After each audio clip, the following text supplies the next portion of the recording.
ಎಲ್ಲ ನನ್ನ ಸ್ಪರ್ಧಾ ಮಿತ್ರರಿಗೂ ಜ್ಞಾನಜ್ಯೋತಿ ಅಕಾಡೆಮಿಗೆ ಸ್ವಾಗತ ಸುಸ್ವಾಗತ. ಇಂದು ನಾವು ಕನ್ನಡ ವ್ಯಾಕರಣಕ್ಕೆ ಸಂಬಂಧಪಟ್ಟಿರುವಂತಹ ಸಂಧಿಗಳನ್ನು ಗಮನಿಸೋಣ. ಸಂಧಿ ಎಂದರೆ ಎರಡು ಅಕ್ಷರಗಳು ಕಾಲ ವಿಳಂಬವಿಲ್ಲದಂತೆ ಅರ್ಥಕ್ಕನುಸಾರವಾಗಿ ಒಂದಕ್ಕೊಂದು ಸೇರುವುದನ್ನು ಸಂಧಿ ಎನ್ನುವರು. ಈ ಸಂಧಿಯಲ್ಲಿ ಮೊದಲಿಗೆ ಬರುವ ಪದವನ್ನು ಪೂರ್ವಪದ ಎಂದು, ನಂತರದಲ್ಲಿ ಬರುವ ಪದವನ್ನು ಉತ್ತರ ಪದವೆಂದು, ಈ ಎರಡೂ ಪದಗಳನ್ನು ಕೂಡಿಸಿ ಬರುವುದಕ್ಕೆ ಸಂಧಿಪದ ಎಂದು, ಈ ಸಂಧಿಪದವನ್ನು ಬಿಡಿಸಿ ಬರುವುದಕ್ಕೆ ವಿಗ್ರಹ ಪದ ಎಂದು ಕರೆಯುವರು.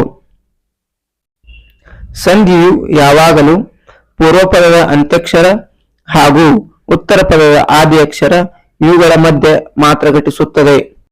ನಾವು ಈಗ ಸಂಧಿಗಳ ಒಂದು ಕೋಷ್ಟಕವನ್ನು ನೋಡೋಣ.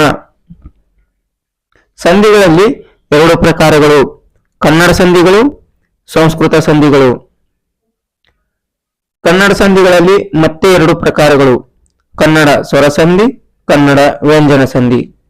ಕನ್ನಡ ಸ್ವರಸಂಧಿಯಲ್ಲಿ ಮತ್ತೆ ಎರಡು ಪ್ರಕಾರಗಳು: ಸ್ವರಲೋಪ ಸಂಧಿ, ಆಗಮ ಸಂಧಿ. ಕನ್ನಡ ವ್ಯಂಜನ ಸಂಧಿಯಲ್ಲಿ ಒಂದು ಪ್ರಕಾರ: ಆದೇಶ ಸಂಧಿ. ಸಂಸ್ಕೃತ ಸಂಧಿಯಲ್ಲಿ ಮತ್ತೆ ಎರಡು ಪ್ರಕಾರಗಳು: ಸಂಸ್ಕೃತ ಸ್ವರಸಂಧಿ, ಸಂಸ್ಕೃತ ವ್ಯಂಜನ ಸಂಧಿ. ಸಂಸ್ಕೃತ ಸ್ವರಸಂಧಿಯಲ್ಲಿ ಮತ್ತೆ ನಾಲ್ಕು ಪ್ರಕಾರಗಳು: ಸವರ್ಣ ದೀರ್ಘ ಸಂಧಿ, ಗುಣಸಂಧಿ, ವೃದ್ಧಿ ಸಂಧಿ, ಎನ್ ಸಂಧಿ. ಹಾಗೆ ಸಂಸ್ಕೃತ ವ್ಯಂಜನ ಸಂಧಿಯಲ್ಲಿಯೂ ಕೂಡ ನಾಲ್ಕು ಪ್ರಕಾರಗಳು: ಜಸ್ತ್ವ ಸಂಧಿ, ಶ್ಚುತ್ವ ಸಂಧಿ, ಅನುನಾಸಿಕ ಸಂಧಿ, ವಿಸರ್ಗ ಸಂಧಿ. ನಾವು ಈಗ ಕನ್ನಡ ಸಂಧಿಗಳನ್ನು ಗಮನಿಸೋಣ. ಮೊದಲನೆಯದಾಗಿ ಸ್ವರಲೋಪ ಸಂಧಿ.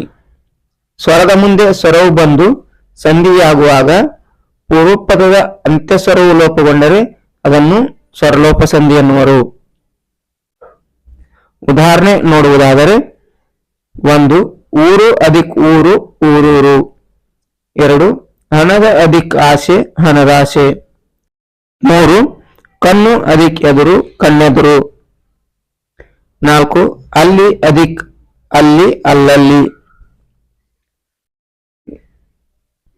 ಇನ್ನು ಎರಡನೆಯದಾಗಿ ಆಗಮ ಸಂಧಿ. ಸ್ವರದ ಮುಂದೆ ಸ್ವರವು ಬಂದು ಸಂಧಿಯಾಗುವಾಗ ಆ ಎರಡೂ ಸ್ವರಗಳ ನಡುವೆ ಇನ್ನೊಂದು ಅಕ್ಷರ ಆಗಮಗೊಂಡರೆ ಅದನ್ನು ಆಗಮ ಸಂಧಿ ಎನ್ನುವರು. ಈ ಆಗಮ ಸಂಧಿಯಲ್ಲಿ ಎರಡು ಪ್ರಕಾರಗಳು: ಅವುಗಳೆಂದರೆ ಯಕಾರಾಗಮ ಸಂಧಿ, ಒಕಾರಾಗಮ ಸಂಧಿ. ಯಕಾರಾಗಮ ಸಂಧಿ ಪೂರ್ವಪದದ ಅಂತ್ಯದಲ್ಲಿ ಆ, ಇ, ಎ, ಐ ಸ್ವರಾಕ್ಷರಗಳಿದ್ದು ಇವುಗಳಿಗೆ ಯಾವುದಾದರೂ ಒಂದು ಸ್ವರವು ಎದುರಾದಾಗ ಅಲ್ಲಿ ಯ ಆಗಮಗೊಳ್ಳುತ್ತದೆ. ಉದಾಹರಣೆ ನೋಡುವುದಾದರೆ: 1. ಸತ ಅಧಿಕ್ ಇಸು, ಸತಾಯಿಸು. 2. ಸವಿ ಅಧಿಕ್ ಆಗು, ಸವಿಯಾಗು. 3. ಸ್ತ್ರೀ ಅಧಿಕ್ ಇಂದ, ಸ್ತ್ರೀಯಿಂದ. 4. ಬೇ ಅಧಿಕ್ ಇಸು, ಬೇಯಿಸು.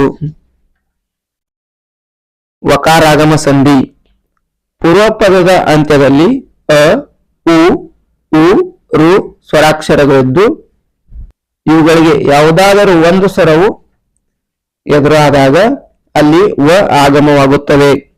ಉದಾಹರಣೆ ನೋಡುವುದಾದರೆ: 1. ಕುಲ ಅಧಿಕ್ ಅದು, ಕುಲವದು. 2. ಪಡು ಅಧಿಕ್ ಅಣ, ಪಡುವನ. 3. ಗುರು ಅಧಿಕ್ ಇಗೆ, ಗುರುವಿಗೆ. 4. ಪಿತೃ ಅಧಿಕ್ ಅನ್ನು, ಪಿತೃವನ್ನು. ಇನ್ನು ಮೂರನೆಯ ಸಂಧಿ ಆದೇಶ ಸಂಧಿ. ಇದು ಕನ್ನಡದ ಏಕೈಕ ವ್ಯಂಜನ ಸಂಧಿಯಾಗಿದೆ. ಉತ್ತರ ಪದದ ಆದಿಯಲ್ಲಿರುವ ಕತಪಗಳಿಗೆ ಸಂಧಿಯಾಗುವಾಗ ಕ್ರಮವಾಗಿ ಗದಪಗಳು ಆದೇಶಗೊಂಡು ಬಂದರೆ ಅದನ್ನು ಆದೇಶ ಸಂಧಿ ಎನ್ನುವರು. ಇದಕ್ಕೆ ಉದಾಹರಣೆ ನೋಡುವುದಾದರೆ: 1. ಸಿರಿ ಅಧಿಕ್ ಕನ್ನಡ, ಸಿರಿಗನ್ನಡ. 2. ಮಳೆ ಅಧಿಕ್ ಕಾಲ, ಮಳೆಗಾಲ. 3. ಮೈ ಅಧಿಕ್ ತೊಳೆ, ಮೈದೊಳೆ. 4. ಬೆನ್ ಪ್ಲಸ್ ಪತ್ತು, ಬೆಂಬತ್ತು.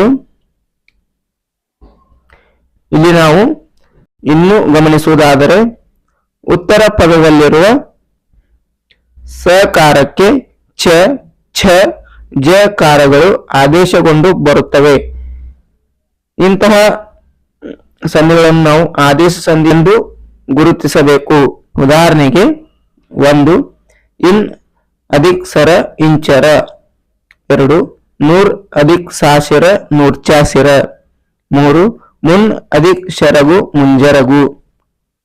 ಹಾಗೆ ಉತ್ತರ ಪದದ ಆದಿಯಲ್ಲಿರುವ ಪ ಬ ಮ ಗಳಿಗೆ ವ ಆದೇಶವಾಗಿ ಬರುತ್ತದೆ. ಇಂತಹ ಸಂಧಿಗಳನ್ನು ಕೂಡ ನಾವು ಆದೇಶ ಸಂಧಿ ಎಂದು ತೀರ್ಮಾನಿಸಬೇಕು. ಉದಾಹರಣೆ ನೋಡುವುದಾದರೆ 1 ಕೆನೆ ಅಧಿಕ್ ಪಾಲು ಕೆನೆವಾಲು, 2 ಎಳೆ ಅಧಿಕ್ ಬಳ್ಳಿ ಎಳೆವಳ್ಳಿ, 3 4 ಅಧಿಕ್ ಮಡಿ ನಾಲ್ವಡಿ.